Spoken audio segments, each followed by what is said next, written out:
Voltando ao nosso assunto, a nossa questão do colocar no papel, faz alguns minutos que você falou uma coisa que me lembrou isso.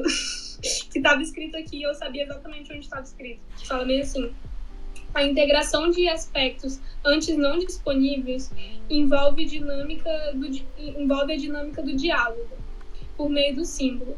A ação envolve o corpo, e a gente só muda de atitude a partir da ação. Por isso que, inclusive, dentro de uma perspectiva clínica, é muito importante a tomada de ação. Porque é ela que traz essa mudança efetiva que engloba outros aspectos, a não ser esses imaginativos, sabe? Do que é. Tipo, a gente imagina muito o que é, mas quando a gente faz, é quando a gente se transforma. Então, tipo, em toda a ação, a gente tem um ato de transformação.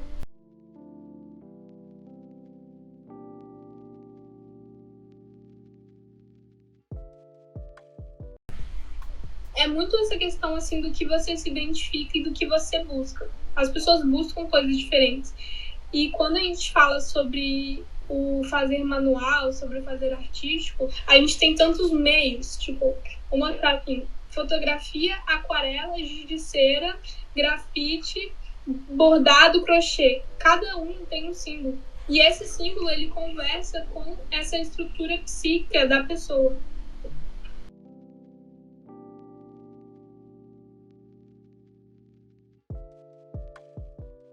Não é porque ela seja aquilo, porque ela seja parecida com aquilo ou não, mas às vezes ela precisa daquilo. Às vezes ela precisa do retraimento do crochê ou do tricô. E às vezes ela precisa de uma expansão de pintar uma parede, sabe? E ela é atraída por isso. E é muito, muito louco, assim, de pensar que a gente sabe.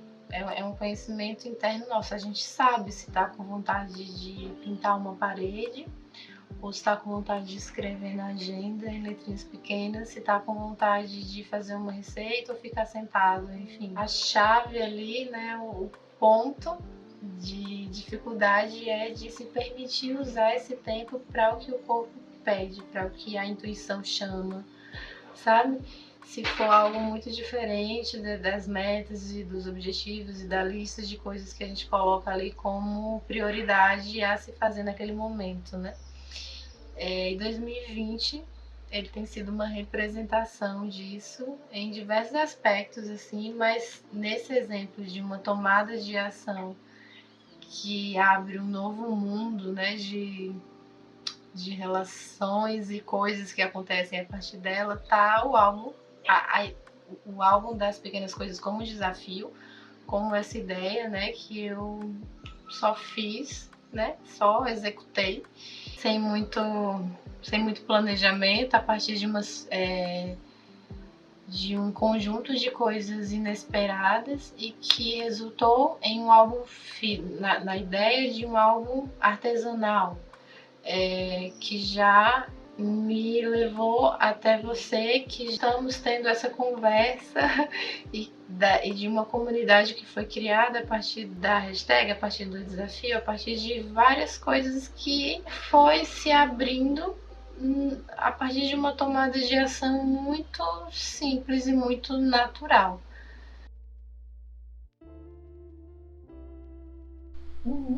Eu tenho uma amiga que ela trabalha com aromaterapia e ela faz sinergia, enfim, ela trabalha com isso 10 anos, sei lá, muitos anos. Ela é muito fera nisso. E ela fala muito das pessoas precisarem dos cheiros. E ela também leu um pouco de psicologia analítica, ela entende um pouco dessa questão que a gente tá trazendo, assim, de onde você é inclinado aí, sabe? E, ou, na verdade, onde o seu corpo te inclina aí, né? Porque não é a sua consciência que te inclina, é o seu corpo. E aí eu volto naquela questão que eu te falei de eu preferir uma perspectiva do corpo, porque nessa perspectiva o inconsciente está no corpo. E aí essa minha amiga, né, que trabalha com aromaterapia, ela fala muito que a gente gosta dos cheiros que a gente precisa. E que nunca dentro de uma aromaterapia você pode indicar a alguém um cheiro que ela não goste. super errado, assim, dentro da perspectiva, né? Porque, enfim, isso é contra natural. E aí, às vezes, a pessoa vem querendo algo, com uma expectativa anterior, né, do que ela quer. Por exemplo, ela de outros depoimentos de outras pessoas e não necessariamente do que ela gosta, do que ela... Sim. Por exemplo, precisa. Ela me deu um exemplo uma vez de um cliente, uma pessoa que chegou pra ela e ele queria um óleo de alecrim, eu acho, alguma coisa pra clarear a mente, assim, pra trabalhar mais, que ele tava muito cansado de trabalhar e tal. Já tava trabalhando muito, entende? E queria algum negócio pra trabalhar mais. E aí, dentro dessas consultas, o que ele se interessou foi um óleo extremamente ansiolítico.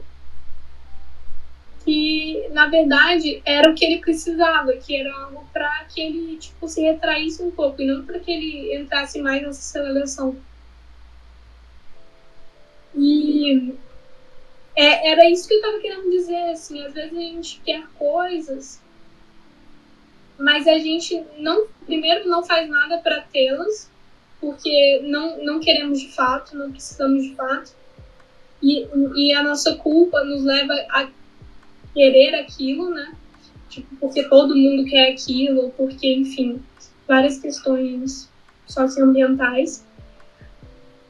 Mas é interessante quando a gente pensa, assim, nesse não fazer do corpo de um modo analítico também, sabe? O que esse não fazer significa? Porque a culpa, ela é extremamente paralisante. E a gente acaba sempre caindo nela. Só que a culpa não leva a gente a lugar nenhum de cumprimento, assim, né? Esse não fazer é um aspecto natural nosso e que a gente luta contra. Muito regido por essa lógica capitalista ali, né? Do tempo é dinheiro e tal, e, enfim, tempo não rentável é tempo inútil, é desperdício de tempo e tal, e essa noção, assim. Eu tinha uma série de metas, de coisas que eu queria realizar assim, para esse ano que estão no limbo, justamente por esses fatores inesperados que me levaram a algo que me apresentou várias outras, que resultou em várias outras consequências e que me fez ver algo que eu não sabia que eu queria. Não estava dentro de um nível da minha consciência, assim, né?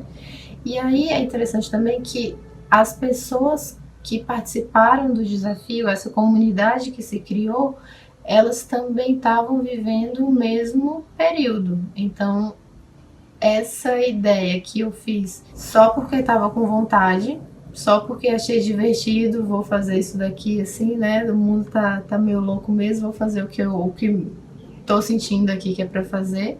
As pessoas também estavam vivendo esse mesmo momento, assim. Então, o que tem em comum entre eu, que criei o desafio, que lancei a ideia do desafio, o convite, e as pessoas que toparam fazer o desafio, é justamente essa permissão de usar um tempo para alguma coisa que simplesmente teve vontade de fazer.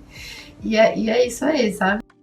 E aí, trazendo de volta esse exemplo da aromaterapia, da sua amiga e desse homem, a intuição dele, né, o que o corpo dele pedia e manifestava ali nos sinais e tal, do interior dele, era muito mais sábia do que a imagem que ele estava projetando de si mesmo, que estava levando a ele a ir contra ele mesmo, assim, né?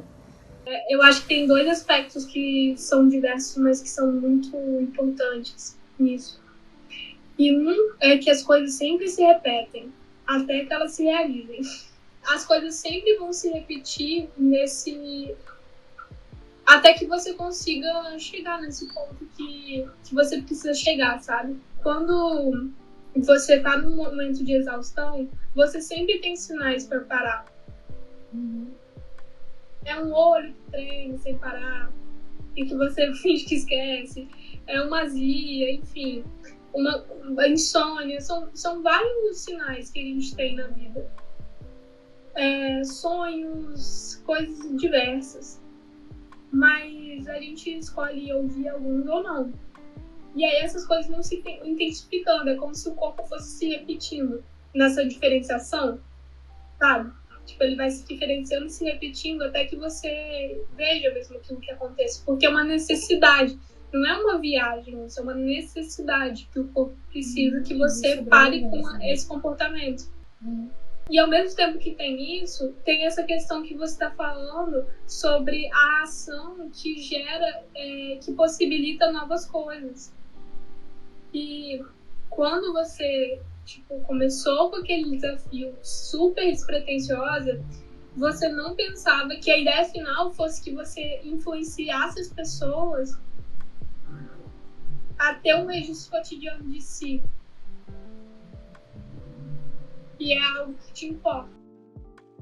Que me importa e que foi um convite para as pessoas perceberem as coisas ao redor através da linguagem que eu domino, que é a fotografia. Então, através dos temas, eu fui direcionando ali as pessoas e criando esse espaço para que elas expressassem e procurassem coisas que estavam esperando para serem vistas, assim.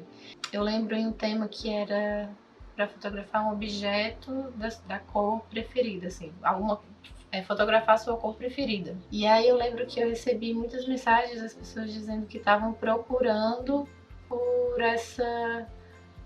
por um objeto azul. Estou aqui há 2 dias procurando essa coisa, sabe? Que estava ali. Então esse tempo de buscar algo que faz parte da realidade, mas que ainda não tinha sido visto. Assim. O resultado disso era muito diverso, assim, era muito interessante de ver também a sequência que se dava a partir dos temas, porque era sempre interpretação muito pessoal do mesmo tema.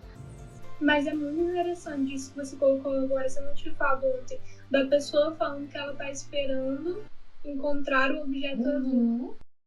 E essas cores eram encontradas nas coisas mais diversas, assim, na cor do olho do filho da pessoa, sabe? Do gato, da janela, enfim, eram percepções bem variadas. E eu lembro que um tema que também que eu recebi bastante feedback foi o do desenho, que falando que não desenhava, que não parava para fazer isso já fazia algum tempo, e esses movimentos tinham trazido coisas boas, assim, né, naquele momento.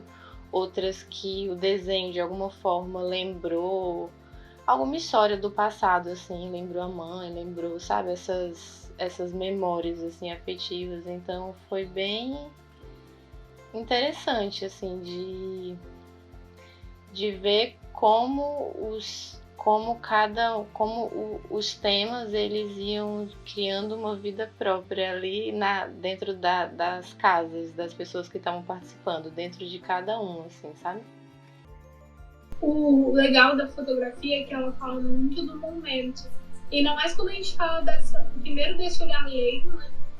Que não tem produção, que não tem como ter. E depois da fotografia do cotidiano, ela fala muito do momento. E eu acho que também, muito desse sentimento do momento, né? Que você ajeita ali e você, ao mesmo tempo que faz, você sente. Depois, às vezes, não faz sentido fazer de novo.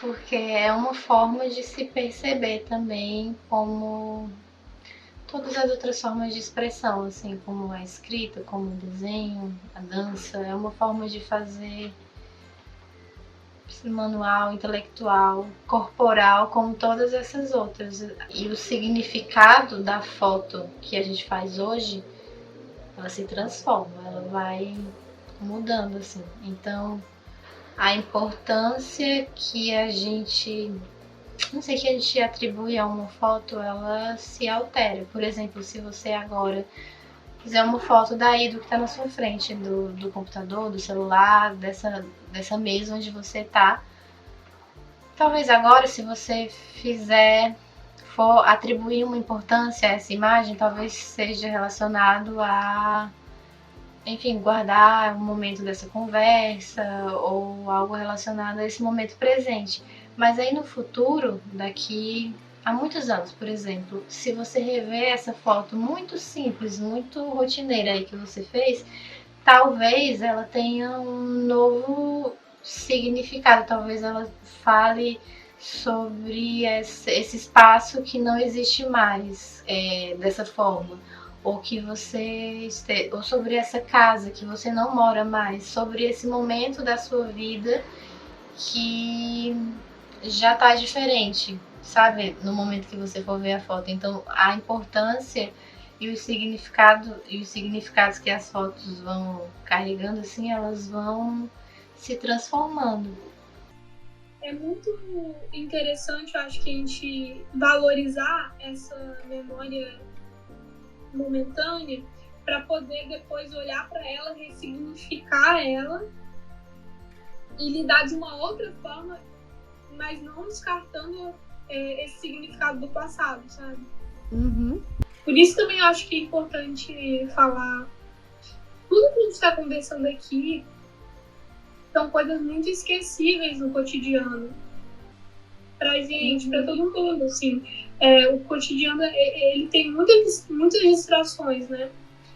Então, é por isso que é tão importante a gente ter... Assim, eu não vou falar de terapia como se fosse algo essencial, porque não é essencial. A gente, não é todo mundo que precisa de terapia. E, enfim, isso não é uma coisa que é uma regra. Mas é muito interessante, porque a terapia, ela te traz essa troca do outro que te observa. Uhum. É muito bom ter esse outro que observa, né? Que te puxa, assim, que te... Sabe? Que te leva e te puxa. E a gente também pode fazer isso, tornar esse outro os objetos de uma relação que se tem, né? Com o tempo, com o espaço, com o objeto, e que acaba nos transformando. Esse vídeo também é uma eterna conversa com nós mesmos. Hoje, finalizando as últimas imagens para a edição, encontrei a frase: nos encontramos com as nossas modulações através do contato. Ela estava escrita bem pequenininha na página que desenhou os movimentos do corpo, numa aula de psicologia corporal, aquela que eu mencionei no primeiro vídeo. Não lembro de tê-la lido antes disso. Me pareceu um bom resumo do que foi o processo de construção desse vídeo para mim e para Isa. Então, a reescrevi de um tamanho que também possam ler. Não importa quantas vezes nós o revemos, sempre há um novo aspecto das nossas modulações que surgem daqui. Para a gente se opor a essa distração que a vida pode ser, escolhi como um oposto a observação. Observando-nos em nossos contatos significativos, como esse foi pra gente, a gente pode sempre ampliar as respostas para as questões sobre o que somos e como andamos fazendo.